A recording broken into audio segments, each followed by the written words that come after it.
നമസ്കാരം. News time ആരംഭിക്കുന്നു. പ്രധാന വാർത്തകൾ. ഭക്ഷണശാലകളിൽ നിന്ന് ഗുണനിലവാരമില്ലാത്ത ഭക്ഷണ സാധനങ്ങൾ പിടിച്ചെടുക്കുന്നത് പരസ്യമായി പ്രദർശിപ്പിക്കരുതെന്ന് ആരോഗ്യവകുപ്പ്. ഭക്ഷണ സാധനങ്ങൾ മാധ്യമങ്ങളിലൂടെ പ്രചരിപ്പിക്കരുതെന്നും ആരോഗ്യവകുപ്പിന്റെ വിചിത്ര പരാമർശം. തെരഞ്ഞെടുപ്പ് ഡ്യൂട്ടിയിലുള്ള സമ്മതിദായകർക്കുള്ള പോസ്റ്റൽ ബാലറ്റ് വിതരണം 26-ന് ആരംഭിക്കും. അപേക്ഷ ലഭിക്കുന്ന മുറയ്ക്ക് പോസ്റ്റൽ ബാലറ്റ് പേപ്പറുകൾ നൽകേണ്ടതാണെന്ന് കമ്മീഷൻ. വരാക്കര കാളക്കല് പുളിഞ്ചോട് മദ്യലഹരിയിൽ മകൻ അച്ഛനെ കുത്തിപ്പരിക്കേൽപ്പിച്ചു. ഗുരുതരമായി പരിക്കേറ്റ ചുക്കത്ത് ഗോപാലനെ തൃശൂരിലെ സ്വകാര്യ ആശുപത്രിയിൽ പ്രവേശിപ്പിച്ചു. വാർത്തകൾ വിശദമായി. ഭക്ഷണശാലകളിൽ നിന്ന് ഗുണനിലവാരമില്ലാത്ത ഭക്ഷണ സാധനങ്ങൾ പിടിച്ചെടുക്കുന്നത് പരസ്യമായി പ്രദർശിപ്പിക്കരുതെന്ന് ആരോഗ്യവകുപ്പ്. ഇത്തരത്തിൽ ഭക്ഷണ സാധനങ്ങൾ പിടിച്ചെടുക്കുന്ന വിവരം മാധ്യമങ്ങളിലൂടെ പ്രചരിപ്പിക്കരുതെന്നും ആരോഗ്യവകുപ്പ് ഡയറക്ടറുടെ ഉത്തരവിൽ പറയുന്നു. ആരോഗ്യവകുപ്പിന്റെ വിചിത്ര പരാമർശം വിമർശനങ്ങൾക്ക് ഇടയാക്കിയിരിക്കുകയാണ്. പരിശോധനകളും നടപടികളും കർശനമാക്കുന്നതിനായി ഒക്ടോബർ 23-ന് പുറത്തിറക്കിയ ഉത്തരവിലാണ് ആരോഗ്യവകുപ്പിന്റെ വിചിത്ര പരാമർശം. ഇക്കാര്യം ചൂണ്ടിക്കാട്ടി ഇപ്പോൾ പഴയതും മോശമായതുമായ ഭക്ഷണ സാധനങ്ങൾ പിടിച്ചെടുത്താലും ഉദ്യോഗസ്ഥർ മാധ്യമങ്ങൾക്ക് വിവരം നൽകുന്നില്ല. നടപടികളെല്ലാം രഹസ്യ സ്വഭാവത്തോടെയാണ്. ഇതിൽ വകുപ്പിൽ തന്നെയുള്ള ഒരു വിഭാഗം ജീവനക്കാർക്ക് എതിർപ്പുണ്ട്. മോശം ഭക്ഷണം വിതരണം ചെയ്താൽ ശക്തമായ നടപടി സ്വീകരിക്കണമെന്നും ഉത്തരവിലുണ്ട്. ഇങ്ങനെ നടപടിയെടുത്ത കാര്യം വാർത്താ മാധ്യമങ്ങളിൽ വരുന്നത് അകാരണമാകുന്നത് എങ്ങനെയെന്നാണ് ചോദ്യം. മാധ്യമങ്ങളിൽ വാർത്ത വരുന്നത് കൊണ്ടാണ് നിലവാരമുള്ള ഭക്ഷണം ഉറപ്പാക്കാൻ കഴിയുന്നതെന്ന് ഉദ്യോഗസ്ഥർ ചൂണ്ടിക്കാട്ടുന്നു. ഉത്തരവിലെ പരാമർശത്തിന്റെ ബലത്തിൽ ഭക്ഷണശാലകളുടെ ഉടമകൾ ഉദ്യോഗസ്ഥർക്ക് കൈക്കൂലി നൽകി നടപടി ഇല്ലാതാക്കാനും സാധ്യതയുണ്ട്. ഉത്തരവിൽ വ്യക്തത വരുത്തി ഈ പരാമർശം ഒഴിവാക്കണമെന്ന് ഉദ്യോഗസ്ഥർ ആവശ്യപ്പെടുന്നു.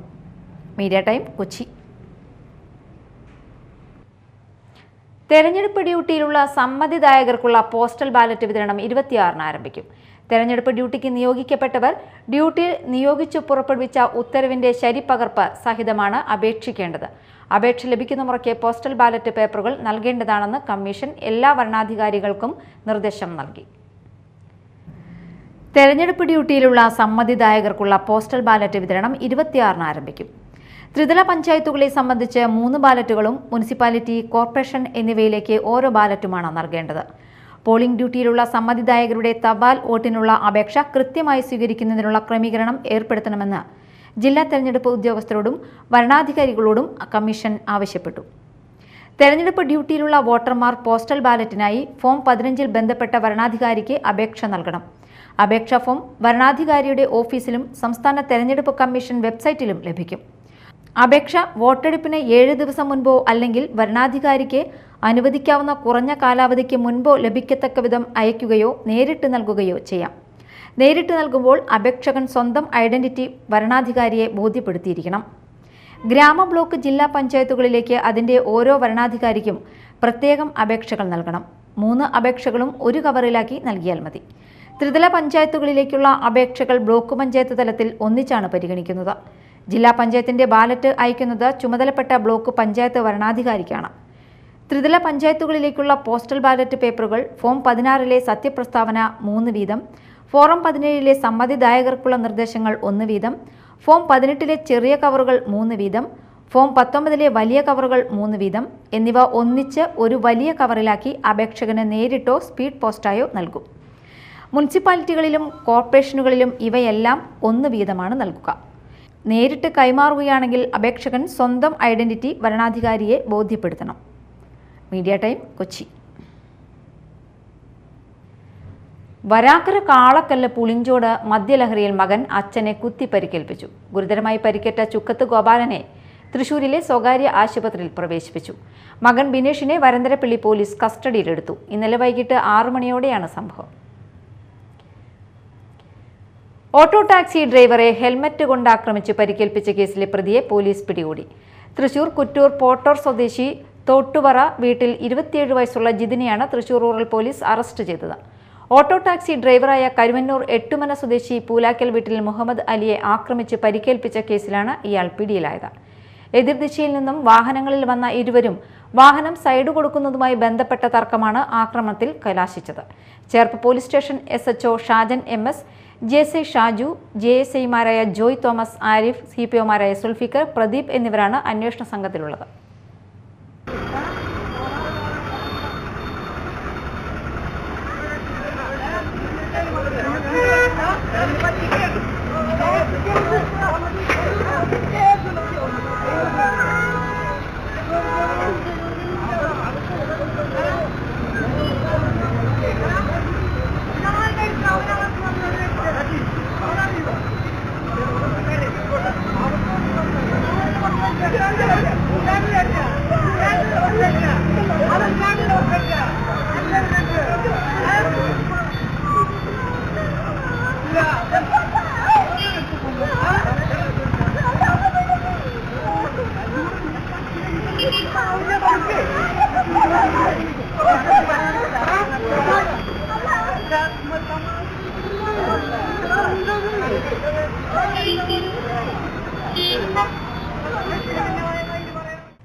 മാള അഷ്ടമിച്ചിറയിലെ ചാലക്കുടിയിലേക്ക് പോകുന്ന വഴിയിലുള്ള ബസ് സ്റ്റോപ്പ് അജ്ഞാത വാഹനം ഇടിച്ച് തകർന്നു. ഇടിച്ച വാഹനം നിർത്താതെ പോയതായി നാട്ടുകാർ പറയുന്നു. പഴുകരയിലെ ബസ് സ്റ്റോപ്പ് 21-ാം തീയതി രാത്രിയിൽ ഒരു വാഹനം, ലോറിയോ മറ്റോ വലിയൊരു വാഹനം വന്ന് ഇടിച്ച് തകർക്കുകയും വെള്ളിയാഴ്ച അതിനുശേഷം ശനിയാഴ്ചയാണ് ഡിവൈഎഫ്ഐയുടെ പ്രവർത്തകർ ഇതിൽ പോകുമ്പോൾ ഇത് കാണുന്നത്. നാട്ടുകാർക്കും അതുപോലെ തന്നെ വിദ്യാർത്ഥികൾക്കും വളരെ അനുകൂലമായി നിൽക്കുന്ന ഒരു ബസ് സ്റ്റോപ്പ്, ഇവിടുത്തെ പ്രദേശവാസികൾ ഫ്രണ്ട്സ് എല്ലാവരും കൂടി നിർമ്മിച്ചൊരു ബസ് സ്റ്റോപ്പ് തകർന്നു കിടക്കുന്ന അവസ്ഥ ഡിവൈഎഫ്ഐയുടെ ശ്രദ്ധയിൽപ്പെട്ടു. അത് മാള പോലീസ് സ്റ്റേഷന് മുമ്പാകെ ഡിവൈഎഫ്ഐയുടെ അഷ്ടമിച്ചിറ മേഖല കമ്മിറ്റി പരാതി നൽകുകയും ആ പരാതി ഡിവൈഎഫ്ഐ നൽകുകയും ആ പരാതി മാള പോലീസ് സ്വീകരിക്കുകയും തുടർ നടപടി എന്തായാലും സ്വീകരിക്കുമെന്ന് നമുക്ക് ഉറപ്പ് നൽകുകയും അതിൻ്റെ പിന്നാലെ തന്നെ നാളെയും ഈ വിദ്യാർത്ഥികൾക്കും നാട്ടുകാർക്കും ഉപയോഗകരമാകുന്ന രീതിയിൽ ഈ ബസ് സ്റ്റോപ്പിനെ പുതുക്കി പണിയുക എന്ന വലിയ ദൗത്യം ഡിവൈഎഫ്ഐ ഏറ്റെടുക്കുകയാണ്. സംഭവവുമായി ബന്ധപ്പെട്ട് നാട്ടുകാർ മാള പോലീസ് സ്റ്റേഷനിൽ പരാതി നൽകി.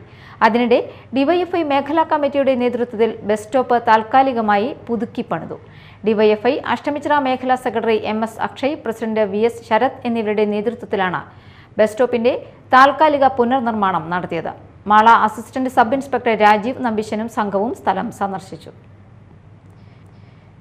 കുഴൂരിൽ സുമാ രവീന്ദ്രൻ എഴുതിയ അച്ഛനുറങ്ങിയ വീടെന്ന പുസ്തകത്തിന്റെ പ്രകാശനം നടന്നു. കവിയും പ്രസാധകനുമായ പോൾസൺ പ്രകാശനം നിർവഹിച്ചു. വർഷങ്ങൾക്ക് മുന്നേ എഴുതി തുടങ്ങുമ്പോ എനിക്ക് കൂട്ടുണ്ടായിരുന്നത് ഏട്ടന് ഒരു ഫ്രണ്ടാണ് ഞങ്ങളുടെ ബാങ്കിന്റെ എല്ലാ മാസം ഇറങ്ങുന്നൊരു മാസികയുണ്ട്, അതേപോലെ പറഞ്ഞ യൂണിയന്റെ അതിലേക്ക് അതിന്റെ എഡിറ്റർ ആയതുകൊണ്ട് പുള്ളിക്കാരൻ പേജ് കവർ ചെയ്യാൻ വേണ്ടിയിട്ട് പറയും, രവി ഒരു എഴുത്തുക, അപ്പൊ പറയും ഞാൻ എഴുതൂല അവൾക്കൊക്കെ കൊടുക്കാന്ന് പറഞ്ഞ. അങ്ങനെയാണ് എനിക്ക് ആദ്യം എന്റെ ഓരോ എഴുത്തുകൾ. P. പത്മിനി പുസ്തകം ഏറ്റുവാങ്ങി. കുഴൂർ വായനശാല പ്രസിഡന്റ് I. ബാലഗോപാൽ അധ്യക്ഷത വഹിച്ചു. കവിയും കഥാകൃത്തുമായ ഗംഗാദേവി മോഹൻദാസ് പുസ്തകം പരിചയപ്പെടുത്തി. സുനിൽ PG സംസാരിച്ചു. മുഹമ്മദ് അബ്ദുറഹിമാൻ സാഹിബിനെ പോലെ കർക്കശമായ നിലപാടുള്ള മറ്റൊരു രാഷ്ട്രീയ നേതാവ് കേരളത്തിൽ ഉണ്ടായിട്ടില്ലെന്ന് ചലച്ചിത്രകാരൻ PT കുഞ്ഞുമുഹമ്മദ് പറഞ്ഞു.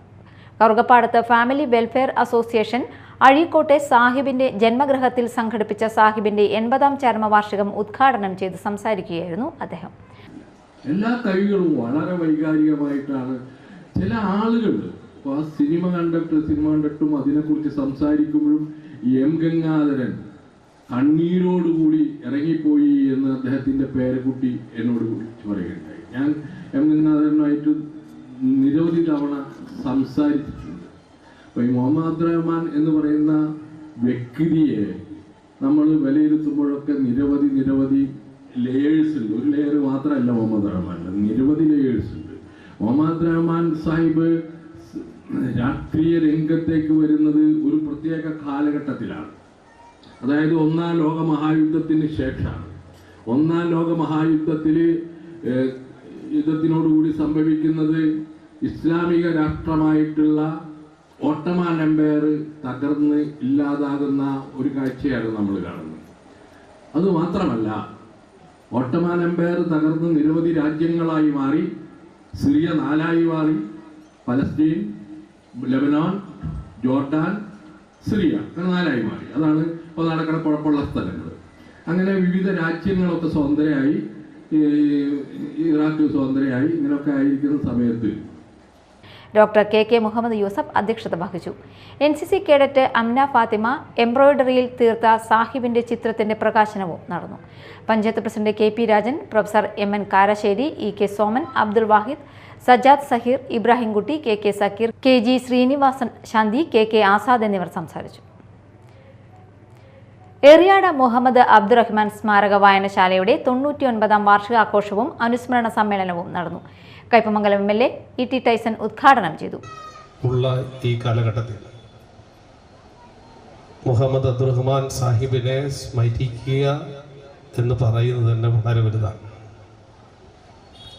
നമുക്കിതുപോലൊരു പ്ലാറ്റ്ഫോം യോജിച്ചതുണ്ടാക്കിയതിന് ഞാൻ MALCയുടെ ഭാരവാഹികളെ പ്രത്യേകമായി അഭിവാദ്യം ചെയ്യാൻ, അവരെ അഭിനന്ദിക്കാൻ ഈ അവസരം ഞാൻ ആദ്യമായി പ്രയോജനപ്പെടുത്തുകയാണ്. നമുക്കറിയാം, നമ്മുടെ ഈ അഴീക്കോട് എറിയാട് മേഖലയിൽ ദേശീയ പ്രസ്ഥാനത്തിന് സംഭാവന ചെയ്ത ഒരു വലിയ വ്യക്തിത്വത്തിനുടമയാണ് നമ്മുടെ അബ്ദുറഹ്മാൻ സാഹിബ്. അദ്ദേഹം ഒരുപാട് നാളത്തെ അദ്ദേഹത്തിൻ്റെ പ്രവർത്തനങ്ങൾ. VS അനീഷ് അധ്യക്ഷത വഹിച്ചു. പ്രശസ്ത എഴുത്തുകാരനും പ്രഭാഷകനുമായ പ്രൊഫസർ KEN കുഞ്ഞു മുഹമ്മദ് അനുസ്മരണ പ്രഭാഷണം നടത്തി. എറിയാട് ഗ്രാമപഞ്ചായത്ത് പ്രസിഡന്റ് KP രാജൻ മുഖ്യാതിഥിയായിരുന്നു.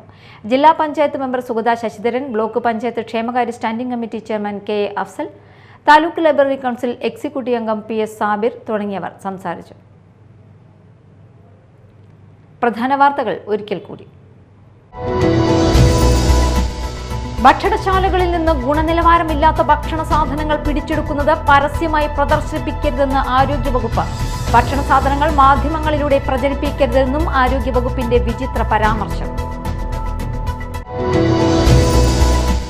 തെരഞ്ഞെടുപ്പ് ഡ്യൂട്ടിയിലുള്ള സമ്മതിദായകർക്കുള്ള പോസ്റ്റൽ ബാലറ്റ് വിതരണം 26-ന് ആരംഭിക്കും. അപേക്ഷ ലഭിക്കുന്ന മുറയ്ക്ക് പോസ്റ്റൽ ബാലറ്റ് പേപ്പറുകൾ നൽകേണ്ടതാണെന്ന് കമ്മീഷൻ.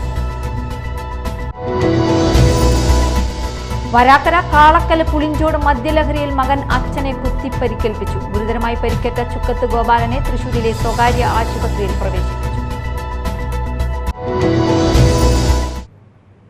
ഇതോടെ ന്യൂസ് ടൈം സമാപിച്ചു. നമസ്കാരം.